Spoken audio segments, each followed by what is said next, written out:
many community health workers in lower and middle income countries using smart technology. So a little bit about me. I've been a stenographer for over 12 years. I recently completed my MSc in translational sciences with British Student Health in Europe. And I've worked with intelligent ultrasound as well with a stenographer, and that was in the outstream surgery. So I thought I'll explain the problem that I'm solving through a story.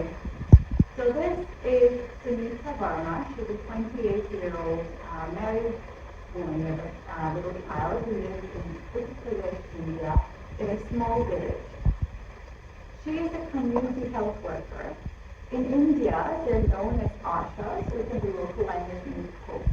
And that stands for Accredited Social Health Activist. So she's not a nurse, she's not a doctor, and she's not clinically trained. In fact, she's only educated up to grade 10. And the reason why she's a community health worker is because she's very much trusted by her community, and her job is to go from door to door and talk to women about the different aspects of maternal and reproductive health, register birth, talk about nutrition during pregnancy, and refer them to the primary health care centers. And the list goes on and on. She covers an area of about 200 households and has to walk on foot for 15 kilometers each day. So needless to say, her job is quite difficult. She doesn't get paid for this. It's incentivized work, so she gets paid per referral that she makes. She doesn't get paid for counseling. So she's pretty much a volunteer. Now there's 1 million of them in India alone, and they have a large amount of areas covered. So recently there's been an advent of smart applications to help support their work. So this was an application that was rolled out by the government of India. It was actually funded by the government in her state.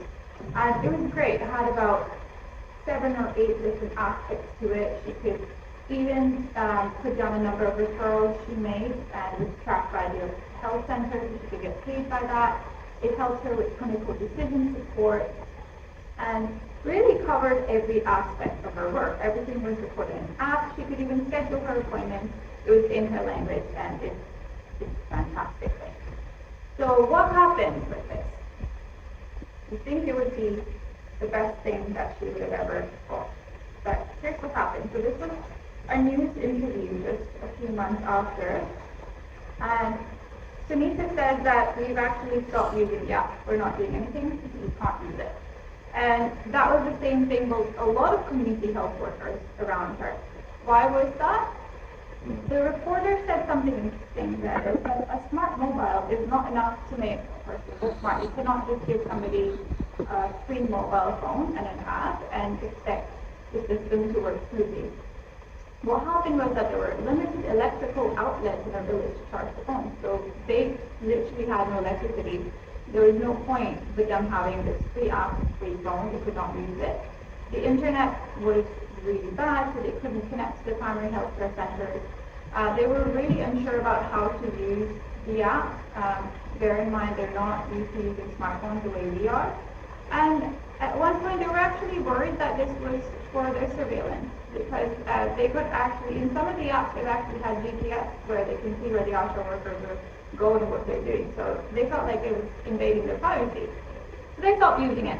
And a lot of that money and resources, of course, went to waste.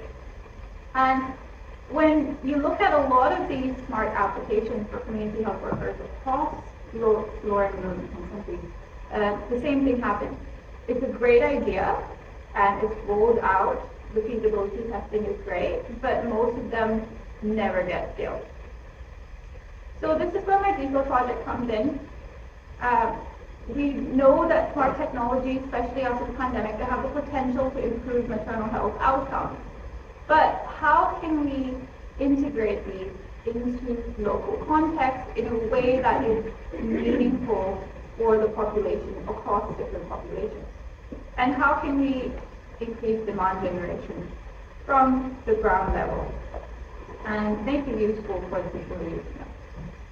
So I started with a scoping review of different interventions that are similar to the one that I've described, and the next steps would be for me to now take the learnings from this review, create a framework, and work with Smart Health, which is a similar app in India for community health workers under the GM First group.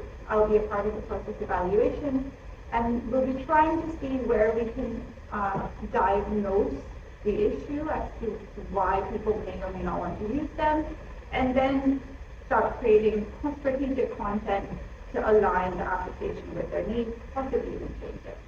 So that's where we're at so far. These are my supervisors. Primary supervisor is Jane First, and Aaron, secondary supervisor. Thank you.